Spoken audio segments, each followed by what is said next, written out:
ओम शांति। 10/5/2021 प्रातः मुरली। ओम शांति। बाप दादा मधुबन। आज बाबा ने कहा, मीठे बच्चे सदा इसी खुशी में रहो कि स्वयं भगवान हमें टीचर बनकर पढ़ाते हैं। हम उनसे राजयोग सीख रहे हैं, प्रजा योग नहीं। प्रश्न दिया बाबा ने, इस पढ़ाई की खूबी कौन सी है? तुम्हें कब तक पुरुषार्थ करना है? तो उत्तर देते बाबा, यह पढ़ाई जो बहुत समय से करते आ रहे हैं उनसे नए बच्चे तीखे चले जाते हैं। यह भी खूबी है। जो 3 मास के तीखी बुद्धि वाले तीव्र पुरुषार्थी नए बच्चे पुराने से भी आगे जा सकते हैं। तुम्हें पुरुषार्थ तब तक करना है जब तक पूरे पास न हो, कर्मातीत अवस्था न हो, सब हिसाब किताब छूट न जाए। ओम शांति। बच्चे कहाँ बैठे हैं? बेहद के बाप के स्कूल में। बहुत ही ऊंचा नशा होना चाहिए बच्चों को। किसके बच्चों को? बेहद के बाप के बच्चों को अथवा रूहानी बच्चों को। बाप रूहों को ही पढ़ाते हैं, गुजराती व मराठी को नहीं पढ़ाते हैं। वह तो नाम रूप हो गया। बाप पढ़ाते ही हैं रूहों को। तुम बच्चे भी समझते हो हमारा बेहद का बाप वही है जिसको भगवान कहते हैं। भगवान उवाच भी है जरूर, परंतु भगवान किसको कहा जाता है यह समझते नहीं हैं। कहते भी हैं शिव परमात्मा नमः। परमात्मा तो एक ही है, वह है ऊंच ते ऊंच निराकार।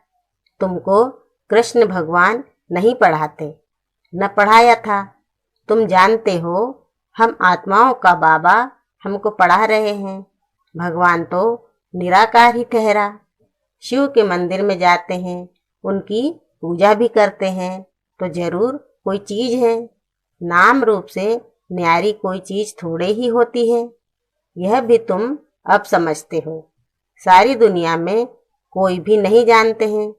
तुम भी अभी जानने लग पड़े हो। बहुत समय से जानते आए हो। ऐसे भी नहीं, बहुत समय से आने वालों से नए तीखे नहीं जा सकते हैं। यह भी खूबी है। 3 मास के नए बच्चे भी बहुत तीखे हो सकते हैं। कहते हैं बाबा इस आत्मा की बुद्धि बहुत तीखी है। नए जब सुनते हैं तो बड़े गदगद होते हैं। हैं तो सब गॉडली स्टूडेंट। निराकार बाप ज्ञान का सागर पढ़ा रहे हैं। भगवान उवाच भी गाया हुआ है, परंतु कब वह भूल गए हैं। अभी तुम बच्चे जानते हो ऐसे भी कोई होते हैं जिनका बाप टीचर होता है, परंतु वह सिर्फ एक ही सब्जेक्ट पढ़ाएंगे, दूसरी सब्जेक्ट लिए दूसरा टीचर पढ़ाएंगे। यहाँ तो बाप सब बच्चों का टीचर है। यह वंडरफुल बात है। ढेर बच्चे हैं जिनको निश्चय है शिव बाबा हमको पढ़ाते हैं। श्री कृष्ण को बाबा कह नहीं सकते। कृष्ण को ऐसे टीचर गुरु भी नहीं समझते। यह तो प्रैक्टिकल पढ़ा रहे हैं। तुम भिन्न भिन्न प्रकार के स्टूडेंट्स बैठे हो। बाबा टीचर पढ़ाते हैं जब तक तुम पास हो जाओ। कर्मातीत अवस्था को पालो तब तक पुरुषार्थ करना है। कर्मों के हिसाब किताब से छूटना है। तुम्हें अंदर में बड़ी खुशी होनी चाहिए। बाबा हमको ऐसी दुनिया में ले जाते हैं और कोई ऐसे स्कूल होते नहीं जो बच्चे बैठे हों और समझे परमधाम निवासी बाबा आकर हमें पढ़ाएंगे। अभी तुम यहाँ बैठते हो तो समझते हो हमारा बेहद का बाबा हमको पढ़ाने के लिए आते हैं, तो अंदर में बड़ी खुशी होनी चाहिए। बाबा हमको राजयोग सिखा रहे हैं। यह प्रजा योग नहीं, यह है राजयोग। इस याद से ही बच्चों को खुशी का पारा चढ़ना चाहिए। कितना बड़ा इम्तिहान है और तुम बैठे कितने साधारण हो। जैसे मुसलमान लोग बच्चों को दरी पर बैठ पढ़ाते हैं, तुम इस निश्चय से यहाँ आते हो, अब बाप के सम्मुख बैठे हो। बाबा भी कहते हैं, मैं ज्ञान का सागर हूँ, मैं कल्प कल्प आकर राजयोग सिखाता हूँ। कृष्ण के 84 जन्म कहो व ब्रह्मा के 84 जन्म कहो, बात एक ही है। ब्रह्मा सो श्री कृष्ण है, यह बुद्धि में अच्छी रीति धारण करना है। बाप के साथ बड़ा लव रहना चाहिए। हम आत्माएं उस बाप के बच्चे हैं। परम पिता परमात्मा आकर हमको पढ़ाते हैं। कृष्ण तो हो न सके, ऐसे थोड़े ही कृष्ण ने पढ़ाया होगा, ताज आदि उतार कर आया होगा। अब पढ़ाने वाला तो बुजुर्ग चाहिए। बाप कहते हैं, मैंने बुजुर्ग तन लिया है, यह फिक्स है। शिव बाबा ब्रह्मा द्वारा ही पढ़ाते हैं। कहते भी हैं, बरोबर परम पिता परमात्मा ब्रह्मा द्वारा स्थापना करते हैं। अब ब्रह्मा कहाँ से आया, यह समझते नहीं हैं। बाप बैठ घड़ी घड़ी बच्चों को सुजाग करते हैं, आया फिर सुला देती है। अब तुम सम्मुख बैठे हो, समझते हो कि मैं तुम्हारा रूहानी बाप हूँ, मुझे जानते हो ना। गाते भी हैं, परम पिता परमात्मा ज्ञान के सागर हैं, पतित पावन दुख हरता सुख करता है। कृष्ण के लिए यह कभी नहीं कहेंगे। सबको इकट्ठा तो पढ़ा नहीं सकते। मधुबन में मुरली चलती है, वह फिर सब सेंटर्स पर जाती है। तुम अभी सम्मुख हो, जानते हो कल्प पहले भी बाबा ने ऐसे पढ़ाया था। यही समय था जो पास्ट हो गया, वह फिर अभी प्रेजेंट होना है। भक्ति मार्ग की बातें तो अब छोड़ देनी है। अभी तुम्हारी ज्ञान से प्रीत पढ़ाने वाले से प्रीत है। कोई कोई जब टीचर से पढ़ते हैं तो उनको सौगात देते हैं। यह बाबा तो खुद ही सौगात देते हैं। यहाँ आकर साकार में बच्चों को देखते हैं, यह हमारे बच्चे हैं। यह भी बच्चों को ज्ञान है। सब 84 जन्म नहीं लेते हैं, कोई का एक जन्म तो भी उसमें सुख दुख पास करेंगे। अभी तुम इन सब बातों को समझ गए हो। यह मनुष्य सृष्टि का सिजरा है। पहले नंबर में है ब्रह्मा सरस्वती आदिदेव आदि देवी। पीछे फिर अनेक धर्म होते जाते हैं। वह है सर्व आत्माओं का बीज, बाकी सब हैं पत्ते। प्रजापिता ब्रह्मा सबका बाप है। इस समय प्रजापिता हाजिर है। यह बैठ शूद्र से कन्वर्ट कर ब्राह्मण बनाते हैं, ऐसे कोई कर न सके। बाप ही तुमको शूद्र से ब्राह्मण बनाए, फिर देवता बनाने लिए पढ़ा रहे हैं। यह है ही सहज राजयोग की पढ़ाई। राजा जनक ने भी सेकंड में जीवन मुक्ति को पाया, अर्थात स्वर्गवासी बन गया। मनुष्य गाते तो रहते हैं, परंतु फिर भी समझा नहीं सकते। अब बाप कहते हैं, बच्चे देही अभिमानी बनो। तुम अशरीरी आए थे, फिर शरीर लेकर पार्ट बजाया, बरोबर 84 जन्म लिए हैं। बाप जो ट्रुथ है वह सत्य ही बताएंगे। राजधानी हुई ना, राजयोग एक थोड़े ही सीखेंगे। तुम सब अभी कांटों से फूल बन रहे हो। कांटा और फूल किसको कहते हैं, यह भी अब तुम समझ रहे हो। यह है ही छीछी कांटों की दुनिया।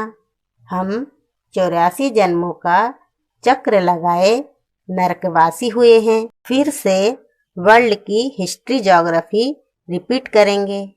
हम फिर से जरूर स्वर्गवासी बनेंगे। कल्प कल्प हम बनते हैं। घड़ी घड़ी यह याद करना है और नॉलेज समझानी है। यह लक्ष्मी नारायण सूर्यवंशी थे। क्राइस्ट आया, उनके पहले बहुत थोड़े थे, राजधानी नहीं थी। अब बाप आकर सतयुगी राजधानी स्थापन करते हैं। स्थापना होती ही है संगम पर। अभी तुम्हारी बुद्धि में है कि यह है सच्चा सच्चा कुंभ का मेला। आत्माएं अनेक हैं, परमात्मा एक है। परमात्मा बाप बच्चों के पास आते हैं पावन बनाने।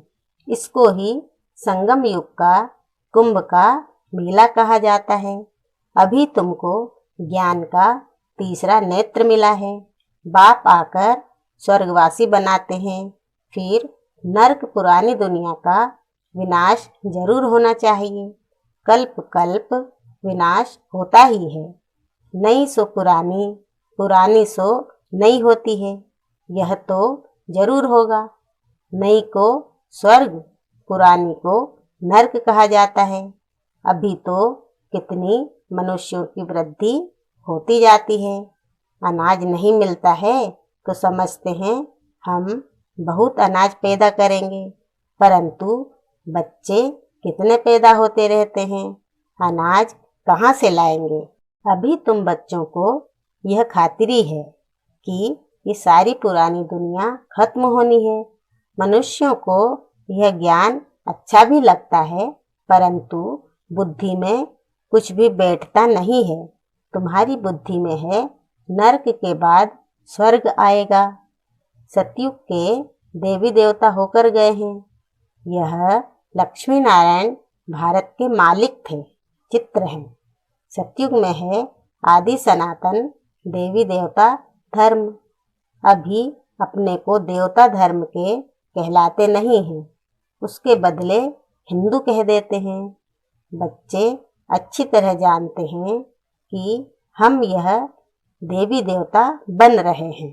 बाबा हमको पढ़ा रहे हैं इन ऑर्गन्स द्वारा।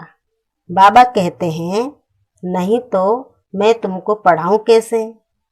आत्माओं को ही पढ़ाते हैं, क्योंकि आत्मा में ही खाद पड़ती है। अभी तुमको सच्चा सोना बनना है।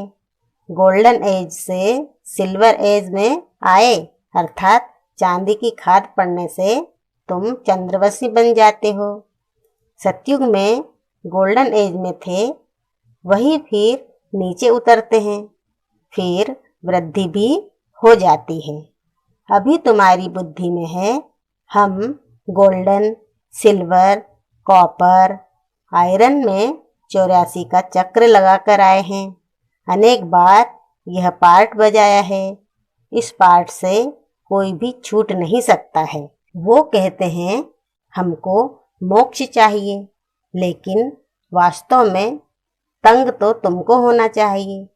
84 का चक्र तो तुमने लगाया है। मनुष्य तो समझते हैं आना और जाना होता ही रहता है, इनसे क्यों न हम छूटें, परंतु यह तो हो न सके। गुरु लोग भी कह देते हैं तुम मोक्ष को पाएंगे। ब्रह्म को याद करो तो ब्रह्म में लीन हो जाएंगे। अनेक मत मतांतर भारत में ही हैं, और कोई खंड में इतने नहीं हैं। ढेर की ढेर मत हैं, एक न मिले दूसरे से। रिद्धि सिद्धि भी बहुत सीखते हैं, कोई केसर निकालते, कोई क्या। इसमें मनुष्य बहुत खुश होते हैं। यह तो है स्पिरिचुअल नॉलेज। तुम जानते हो स्पिरिचुअल फादर है हम आत्माओं का बाप। रूहानी बाप रूहों से बात करते हैं। सत्यनारायण की कथा आकर सुनाते हैं व अमर कथा सुनाते हैं, जिससे अमर लोक का मालिक बनाते हैं। नर से नारायण बनाते हैं, फिर कौड़ी मिसल बन पड़ते हैं। अभी तुमको हीरे जैसा अनमोल जन्म मिला है, फिर कौड़ियों पिछाड़ी क्यों गवाते हो। यह दुनिया ही बाकी कितने वर्ष होगी, कितने लड़ाई झगड़े होते रहते हैं, सब खत्म हो जाएंगे। मौत सामने खड़ा है, फिर इतने लाख करोड़ कौन बैठ खाएंगे। क्यों नहीं इनको सफल करना चाहिए। यह रूहानी कॉलेज खोलने से मनुष्य एवर हेल्दी, वेल्दी, हैप्पी बन जाते हैं। सो भी यह कंबाइंड है, हॉस्पिटल और यूनिवर्सिटी। हेल्थ, वेल्थ, हैप्पीनेस तो है ही, बरोबर योग से आयु भी बड़ी मिलती है। कितने तुम हेल्दी बनते हो, फिर कारून का खजाना भी मिलता है। अल्लाह अव्वल दिन का नाटक दिखाते हैं ना। तुम जानते हो अल्लाह जो आदि सनातन देवी देवता धर्म स्थापन करते हैं, उसमें बहुत सुख है, नाम ही है स्वर्ग। तुम शांति धाम के रहवासी थे, फिर तुम पहले पहले सुखधाम में आए, फिर 84 जन्म लेते नीचे गिरते आए हो। कल्प कल्प हम तुम बच्चों को ऐसे बैठ समझाते हैं। तुम अपने जन्मों को नहीं जानते हो, मैं तुमको बताता हूँ। तुमने 84 जन्म लिए हैं। यह चोला पतित है, आत्मा भी तमोप्रधान हो गई है। बाबा राइट कहते हैं, बाबा कभी रॉन्ग कहेंगे नहीं। वह है ही ट्रुथ। सतयुग है ही वाइसलेस वर्ल्ड, राइटियस दुनिया। फिर रावण अनराइटियस बनाते हैं। यह है ही झूठ खंड। गाते भी हैं झूठी माया झूठी काया। कौन सा संसार? यह सारा पुराना संसार झूठा है। सतयुग में सच्चा संसार था। दुनिया एक ही है, दो दुनिया नहीं है। नई दुनिया से फिर पुरानी होती है। नए मकान पुराने मकान में फर्क तो होता है। नया बनकर तैयार होता है तो समझते हैं नए में बैठेंगे। यहाँ भी बच्चों के लिए नया मकान बनाते हैं। बहुत बच्चे होते जाएंगे। तुम बच्चों को तो बहुत खुशी होनी चाहिए। बाप कहते हैं मुझ ज्ञान सागर के बच्चे सब कामचिता पर बैठ बेचारे एकदम जल गए हैं। अब फिर उनको ज्ञान चिता पर बिठाते हैं। ज्ञान चिता पर बिठाए स्वर्ग का मालिक बनाते हैं। काम चिता पर बैठने से बिल्कुल ही काले बन गए हैं। कृष्ण को श्याम सुंदर नाम दिया है, परंतु अर्थ कोई समझ नहीं सकते। अब तुम क्या से क्या बनते हो। बाप कौड़ी से हीरे मिसल बनाते हैं, तो फिर इतना अटेंशन देना चाहिए। बाप को याद करना चाहिए। याद से ही तुम स्वर्ग के मालिक बनेंगे। अच्छा, मीठे मीठे सिकीलधे बच्चों प्रति माता पिता बाप दादा का याद प्यार और गुड मॉर्निंग। रूहानी बाप की रूहानी बच्चों को नमस्ते, और हम रूहानी बच्चों की रूहानी माता पिता बाप दादा को याद प्यार, गुड मॉर्निंग और नमस्ते नमस्ते नमस्ते। ओम शांति बाबा, ओम शांति। शुक्रिया बाबा, शुक्रिया।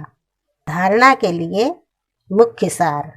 पहला पॉइंट दिया बाबा ने, इस हीरे तुल्य अनमोल जीवन को कौड़ियों के पीछे नहीं गंवाना है। मौत सामने खड़ा है, इसलिए अपना सब कुछ रूहानी सेवा में सफल करना है। दूसरा पॉइंट है, पढ़ाई और पढ़ाने वाले से सच्ची प्रीत रखनी है। भगवान हमको पढ़ाने आते हैं, इस खुशी में रहना है। वरदान दिया बाबा ने, अधिकारीपन की स्मृति द्वारा सर्व शक्तियों का अनुभव करने वाले प्राप्ति स्वरूप भव। यदि बुद्धि का संबंध सदा एक बाप से लगा हुआ रहे तो सर्व शक्तियों का वर्षा अधिकार के रूप में प्राप्त होता है। जो अधिकारी समझकर हर कर्म करते हैं, उन्हें कहने व संकल्प में भी मांगने की आवश्यकता नहीं रहती। यह अधिकारीपन की स्मृति ही सर्व शक्तियों के प्राप्ति का अनुभव कराती है। तो नशा रहे कि सर्व शक्तियाँ हमारा जन्मसिद्ध अधिकार है। अधिकारी बन करके चलो तो अधीनता समाप्त हो जाएगी। स्लोगन दिया बाबा ने, स्वयं के साथ साथ प्रकृति को भी पावन बनाना है तो संपूर्ण लगाव मुक्त बनो। ओम शांति।